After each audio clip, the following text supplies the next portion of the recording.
नमस्कार। आप देख रहे हैं संतोष पाठक ऑफिशियल। मैं हूं आपके साथ शिव कुमार। मेरे साथ हैं संतोष पाठक जी। स्वागत और अभिनंदन। बहुत बहुत धन्यवाद शिव जी। और तमाम दर्शकों को नमस्कार। और एक बड़ी खबर लेकर हाजिर हो गए हम। महाराष्ट्र की राजनीति में एक बड़ा भूचाल आ गया है। और महाराष्ट्र की राजनीति में ये बड़ा भूचाल सिर्फ और सिर्फ 36 सेकंड के एक वीडियो ने ला दिया है। 36 सेकंड के एक वीडियो ने एक बार फिर से उन सवालों को जन्म दे दिया है कि आखिर अजीत पवार की मौत हुई कैसे। प्लेन क्रैश के मामले में कहीं कोई साजिश तो नहीं है। और जो कुछ दिन पहले शरद पवार बोल रहे थे कि नहीं, इसमें कोई साजिश नहीं है, दुर्घटना है, अब शरद पवार ने कुछ ऐसा बयान दे दिया जिससे ये सवाल उठ रहा है कि आखिर अजीत पवार के प्लेन में हुआ क्या था। उस 36 सेकंड के वीडियो के बारे में आपको बताएंगे, शरद पवार के नए बयान के बारे में आपको बताएंगे, और किस तरह से भारतीय जनता पार्टी आनन फानन में, अभी ज्यादा दिन नहीं हुए, क्यों भारतीय जनता पार्टी अजीत पवार की पत्नी को आनन फानन में जो है वो डिप्टी सीएम की शपथ दिलाना चाहती है। अब शपथ दिलाने में तो जल्दबाजी कर रही है, लेकिन अजीत पवार का वित्त मंत्रालय उनको नहीं देना चाहती, यानी सुनेत्रा पवार को, ये कहते हुए कि अभी अनुभव नहीं है, बजट आने वाला है तो बजट मुख्यमंत्री देवेंद्र फडणवीस पेश कर देंगे। आखिर हो क्या रहा है महाराष्ट्र की राजनीति में, क्या हुआ अजीत पवार के साथ।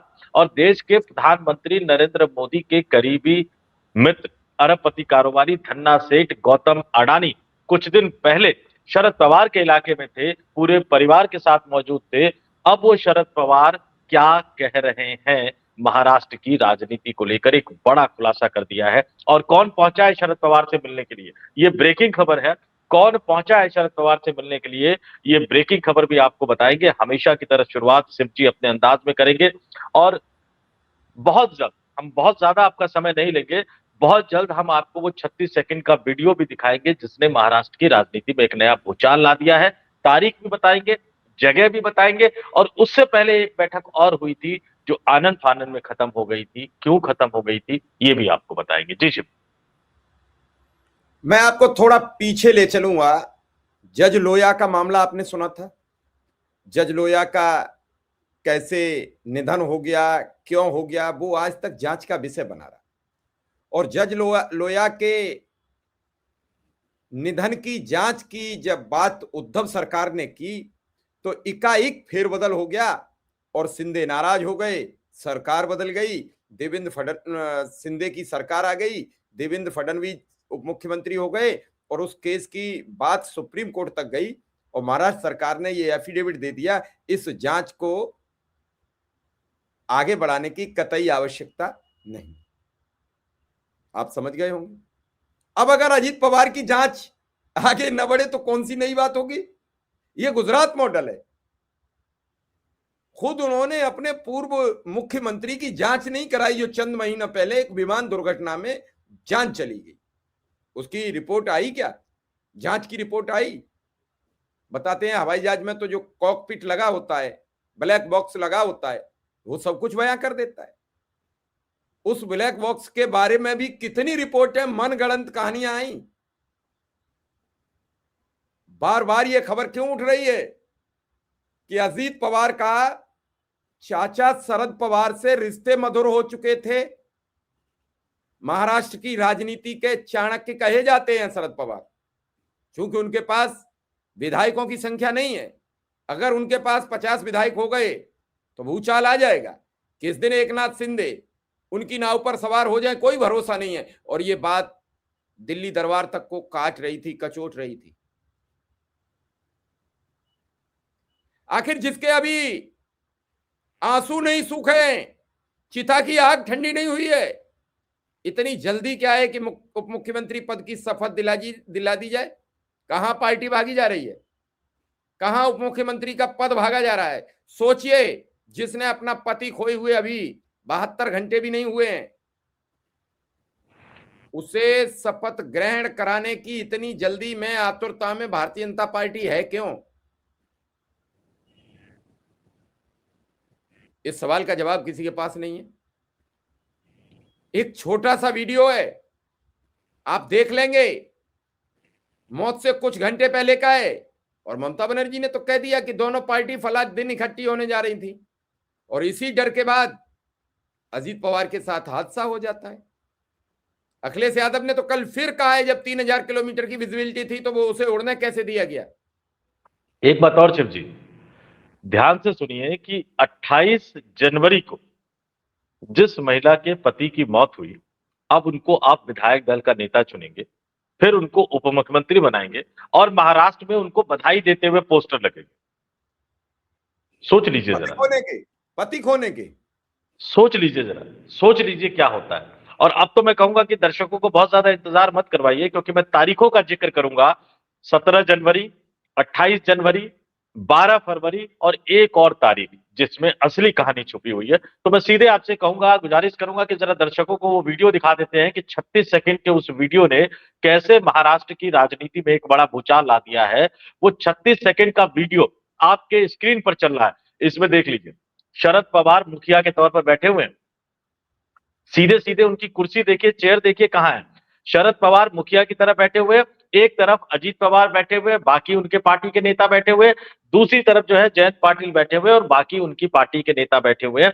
ये बैठक का जो वीडियो है, ये एनसीपी शरद पवार की तरफ से ही रिलीज किया गया है। 17 जनवरी की ये बैठक है और कहां हो रही है? उसी बारामती में हो रही है, जो कि पवार परिवार का गढ़ माना जाता है। इस 36 सेकंड के वीडियो में शरद पवार के हाव भाव देखिए, अजीत पवार के हाव भाव देखिए और बाकी अन्य नेताओं के हाव भाव देखिए। कितने ही ऐसा लगता है कि बिल्कुल गुडविल वाले माहौल में ये बातचीत हो रही है। और इस बैठक में क्या हुआ था, 17 जनवरी की इस बैठक में क्या हुआ था, इस बात का खुलासा खुद शरद पवार ने किया। अब हम इस वीडियो को हटा देते हैं, मैं जरा तारीखों पे आ जाता हूं और दर्शकों से कहूंगा कि जरा वो तारीखों के बारे में सोचें। 17 जनवरी से पहले ये जो वीडियो बारामती का है शिव जी, मेरे सूत्र मैंने पता किया तो मुझे पता लगा कि 17 जनवरी से पहले, एक दिन पहले मुंबई में एक बैठक हुई। अजीत पवार मौजूद थे और जयंत पाटिल, जो कि शरद पवार गुट के विधानसभा में नेता है, वो जयंत पाटिल थे।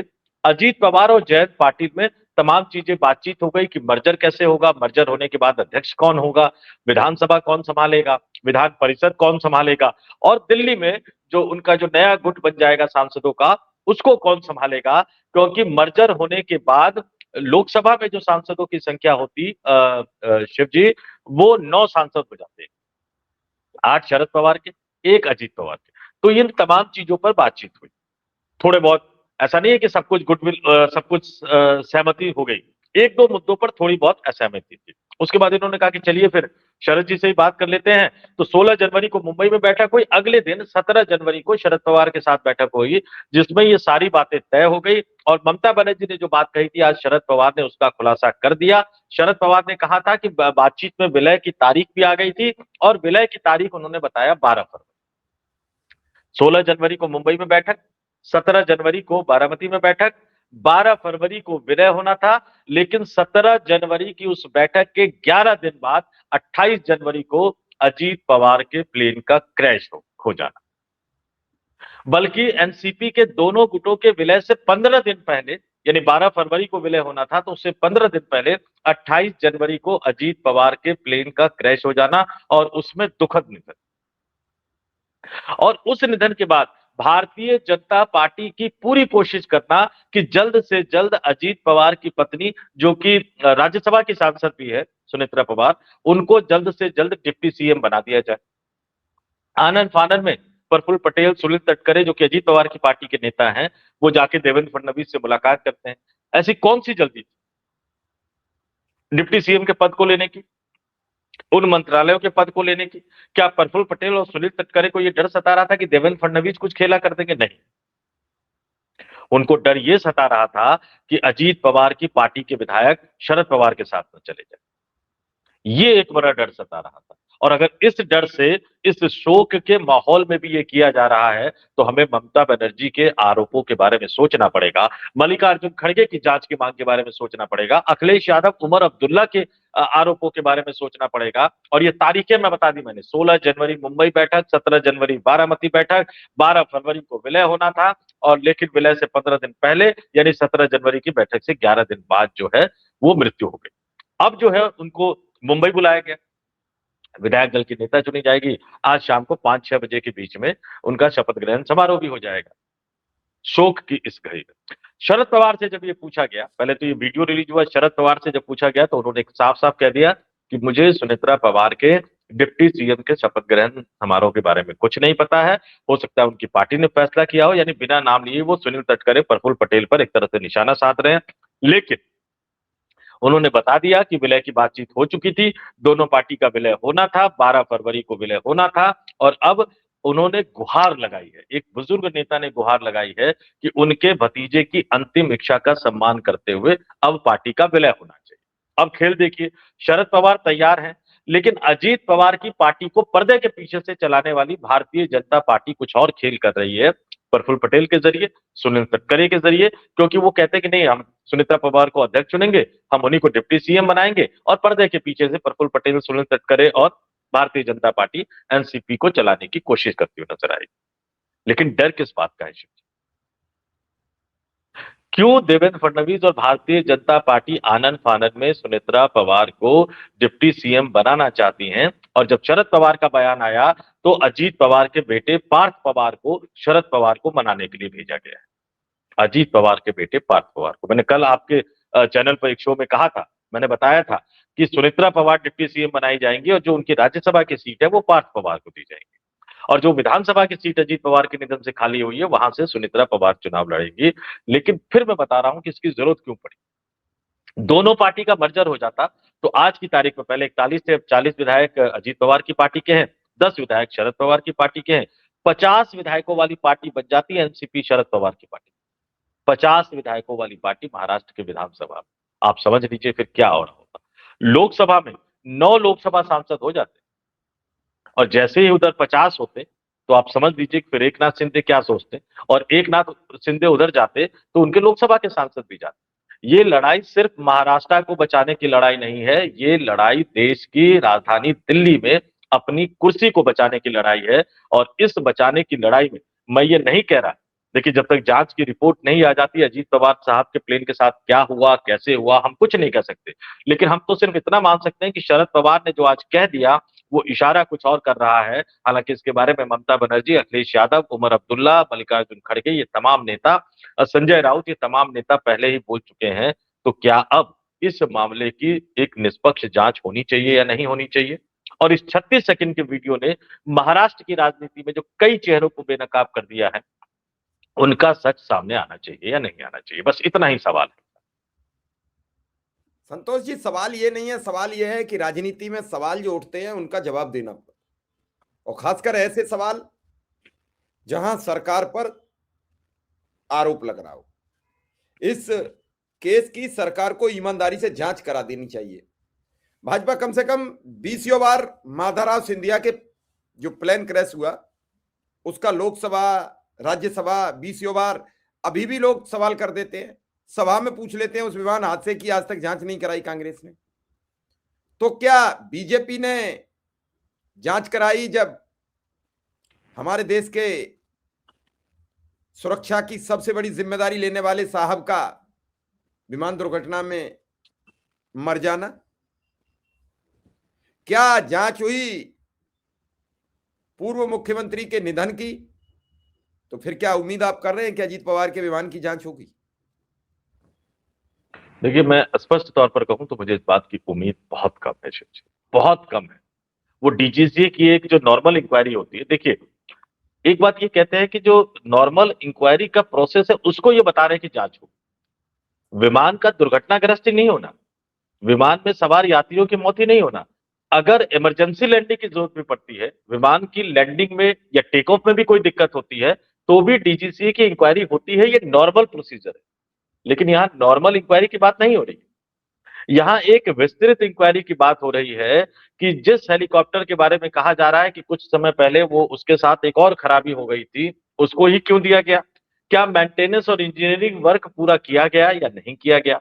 जांच उड़ान से पहले की गई या नहीं की गई? और सब कुछ ठीक ठाक था तो फिर अचानक वहां पर इस तरह का दुर्घटना कैसे हो गया? चाहे विजिबिलिटी की बात हो, चाहे टेक्निकलिटी की बात हो। और बड़ी दिलचस्प बात ये बताऊं कि अजीत पवार लंबे समय से, देखिए एयरपोर्ट की कैटेगरी होती है, दर्शकों की भाषा में मैं समझा देता हूं।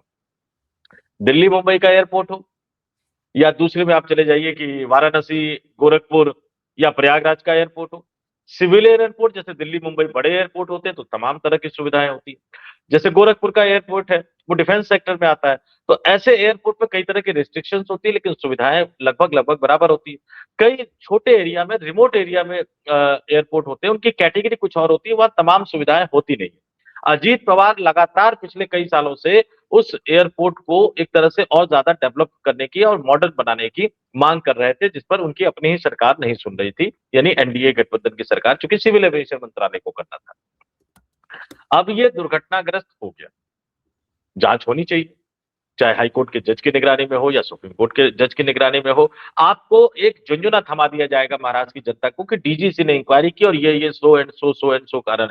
डीजीसी की तो नॉर्मल इंक्वायरी होती है, एक नॉर्मल इंक्वायरी होती है डीजीसीए की, उसको आप स्पेशलाइजेशन इंक्वायरी आप नहीं कह सकते हैं। उसके बारे में तो सच तभी निकलकर सामने आएगा जब उसकी एक तरह से हाई लेवल की इंक्वायरी हो। ममता बनर्जी ने जिस तरह से कहा कि अब किसी एजेंसी पर भरोसा नहीं है, अब हमें सिर्फ सुप्रीम कोर्ट की निगरानी में इसकी जांच होनी चाहिए या सुप्रीम कोर्ट को ही इसका जांच करना चाहिए।